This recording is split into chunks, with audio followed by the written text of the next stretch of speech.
Hey guys, welcome back to my channel. So, I'm a little bit late with this, but we are going to be doing my July wrap-up! Woo! Okay, so, I did like a mid-month wrap-up. I'll link it up here somewhere. But this is just the stuff that I've read since then. Most of it was during the reading rush, although some of it wasn't. So, I thought I would start with the ones that I would start with the ones that I haven't hauled yet, but I've already read. So, I actually found out that I read this book. It was the last book in 2019 that I read. And then I read it again a couple days ago. A week ago. And that is The Sun and Her Flowers by Rupi Kaur. So, this is a book of poetry. So, it was really easy to get through.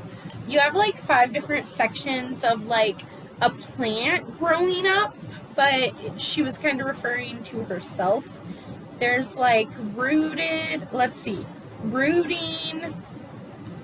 then like not breaking, but growing, rooting, falling, everything that happens to plants, but she's talking in terms of herself and where she was at in life at that particular moment. And I need to say to put trigger warnings on this for everything under the sun. So it sounds like at the beginning it's about a breakup and moving on from a breakup, but you slowly start to realize that there is more going on that you don't really know about. And this poetry book is amazing. 5 stars. But it's heartbreaking, it's emotional, and it will tear your soul up. And that's exactly what I love. I love books that make me feel, that tear out my heart and stomp on it. I love these kind of books because I don't think they get talked about enough. I don't think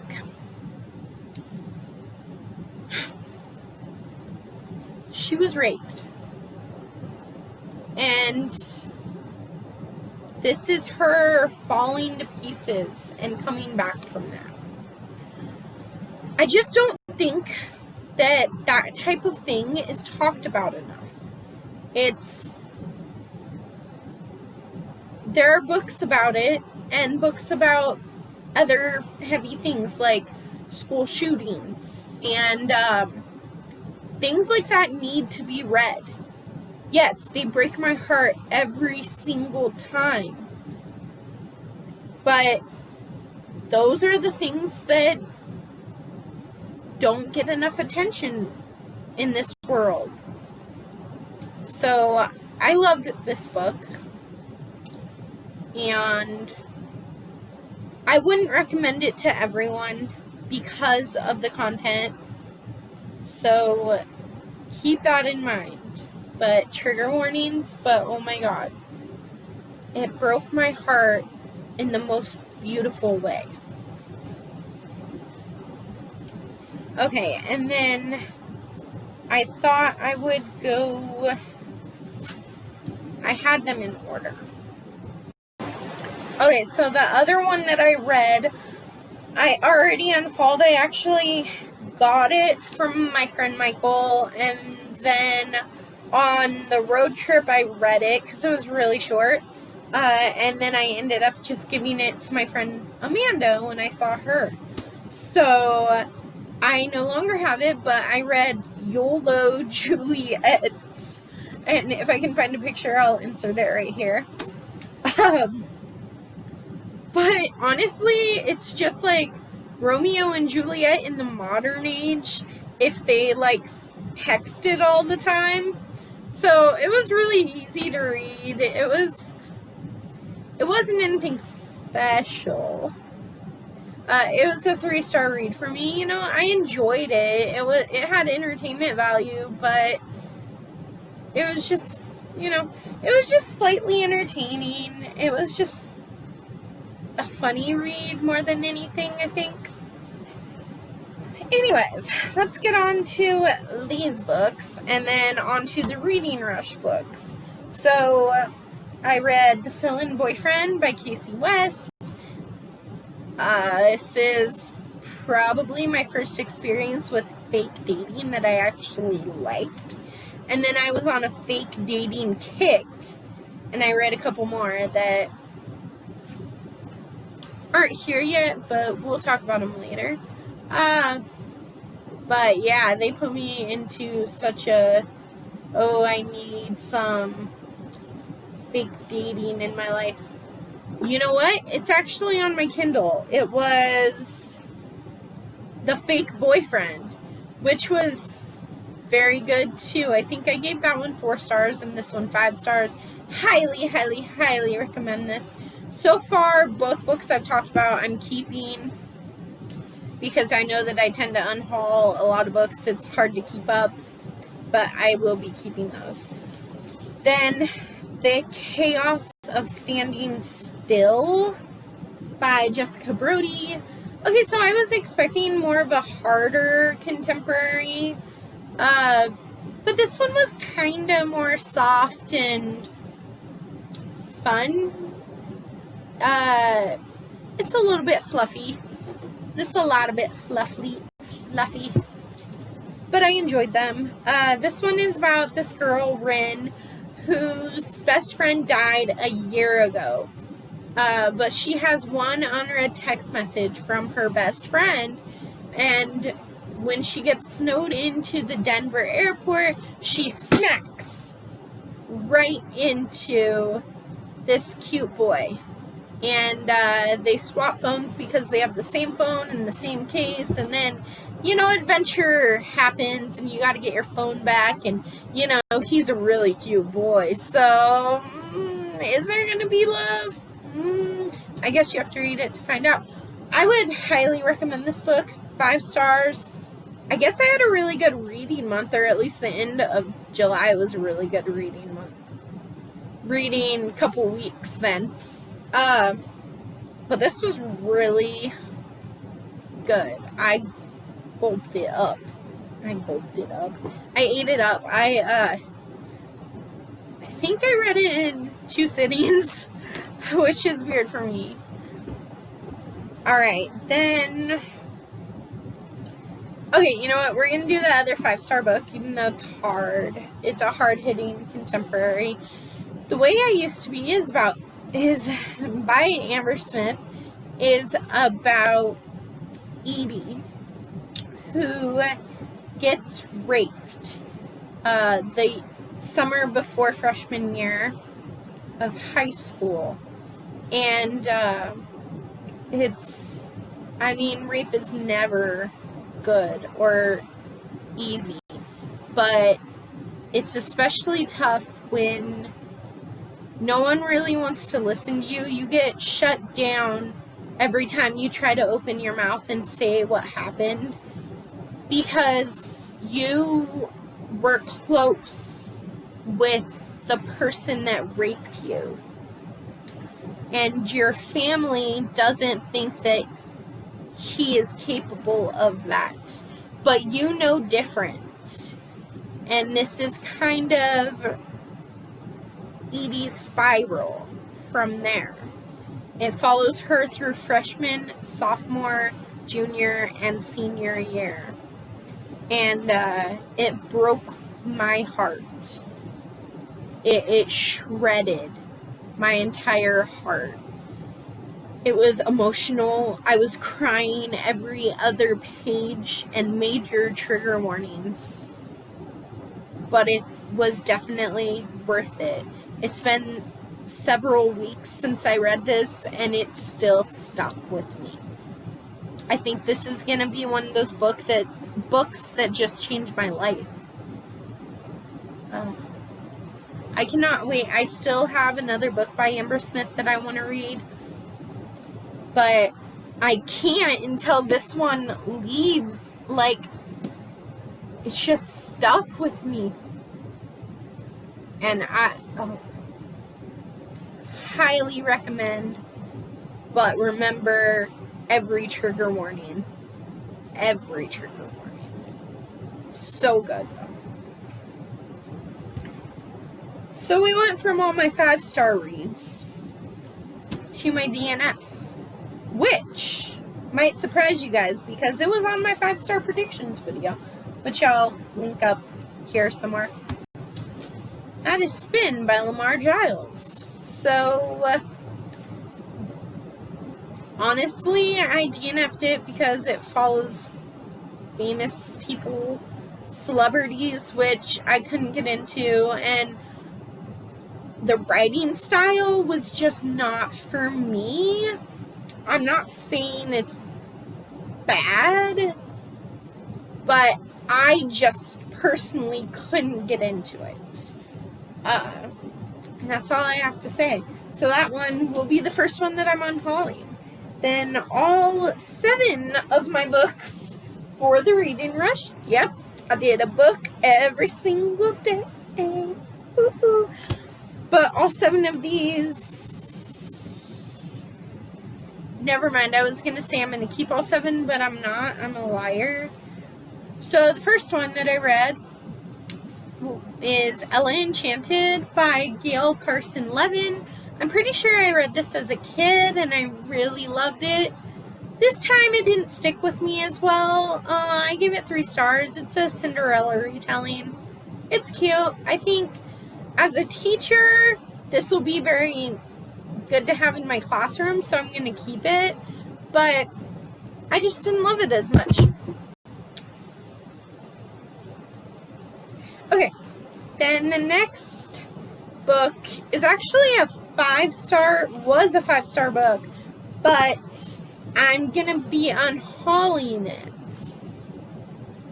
If it was a 5-star book, why are you gonna unhaul it? I'll tell you. I'm sorry, I can't make voices. I tried. I'm gonna unhaul it just because I won't read it again. And I don't like to have my books just sit there, when someone else could enjoy them more than I would. And that is Hunted by Megan Spooner. So this is a Beauty and the Beast retelling done right. It was amazing. 5 stars. Loved every single second of it. Unpopular opinion here, but this was better than A Curse So Dark and Lonely by Bridget Kemmerer. So this, honestly, Beauty in this book is like a warrior princess, and oh my god, it just gave me all the feels. Absolutely love this book. But I won't read it again, so I'm gonna unhaul it. But I still definitely recommend it to you. Alright. Then I've got another teaching book, which is Disney's Princess Collection, Love and Friendship Stories. So it's just 19 short little Disney stories with really cute illustrations. These were really easy to read, so I think I wanted one short story collection that I could just breeze through, which was this.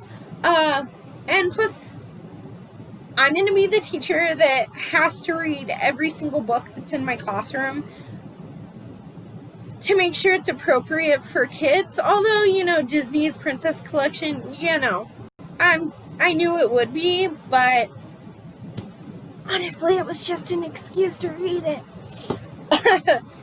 But yeah, I really enjoyed this. This will be helpful when I start teaching in a couple years, as I'm going to school to be a teacher. But yeah, 5 out of 5 stars. Loved it. Great for kids. Alright. And my last 3, should I go? Yeah, you know what? I'll just tell you the one that I'm keeping of the 3 that are remaining. This was a 5-star read. This is Bird Box by Josh Malerman. So, most people have already seen the movie on Netflix. The movie was really enjoyable. Love Sandra Bullock. Love that movie. I actually saw it 3 weeks ago, and then I bought the book and read the book for the reading rush. But this was scarier than the movie. And I know what you're thinking. That's not possible because the movie was pretty terrifying. This is worse, but I loved it. This is probably my first, horror novel. I've read, thrillers and mysteries, and I love that kind of thing. But my first true horror novel, 5 stars, definitely recommend. And I will be keeping that. These 2, I'm going to be unhauling. I didn't give them bad ratings. I mean, one's a 4-star and one's a 3-star. No. I'm sorry. Both are 4 stars. I just won't reread them. But The Truth Beneath the Lies by Amanda Cersei. So this kind of replaced something borrowed in the Reading Rush Readathon. Because my friends Michael and Amanda wanted to do the group read, and we always do our group reads, so I really wanted to be part of it. So this follows 2 different girls, Betsy and Kayla. And each, all the chapters alternate between the 2. So I gave this book 4 stars because of the twist. So there's a twist that I didn't see coming, but my friend Michael claims that she saw it coming, maybe. She questioned it. Which I guess you probably could have saw it coming. But my jaw dropped, plot twist, loved it. However, the first, good chunk of the book, the first, half to 3/4, was, it felt like 2 different people were writing the chapters, and it felt like 2 different books and 2 different stories that I didn't understand how they connected. Amanda Cersei just has 2 complete different writing styles, in my opinion, and so I didn't love the first part, and I'm like, oh my gosh, I don't like this. But then it got better, and then that plot twist just what? So, I would recommend it. It's a good book. A little bit boring at the beginning. A little bit disconnected at the beginning. But it worked, especially after the ending. So, that one was a 4-star. This one is a 4-star, but I will not be rereading it, so I will be unhauling this one as well. The Boy in the Striped Pajamas by John Boyne. So this takes place during World War II. When Bruno, I think it's Bruno. I don't remember. Bruno. When Bruno finds a whole, place in the fence where he can meet people, and he meets this boy. I forget how to pronounce his name, and I'm not going to be able to pronounce it right. But they become friends, and Bruno is always there, kind of through the fence, talking to his best friend. But he's always wondering why he's never invited to the pajama party.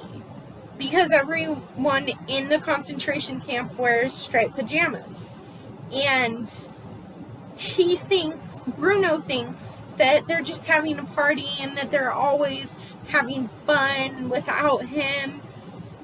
And it was a very heart-tugging read. Especially the end. That's on Wednesday. But I think overall I had a pretty good reading month. I had 2, 4, 6, I think 7 5-star books because The Fake Boyfriend on Kindle, I think that was a 5-star. I think earlier I said 4, but I think that was 5. And, 8 5-star books because I forgot the Disney princesses. So I think I had a pretty good reading month, but thank you for hanging out and talking some books with me. Please like and subscribe to my channel where we're always talking about books. Thanks, guys. Bye.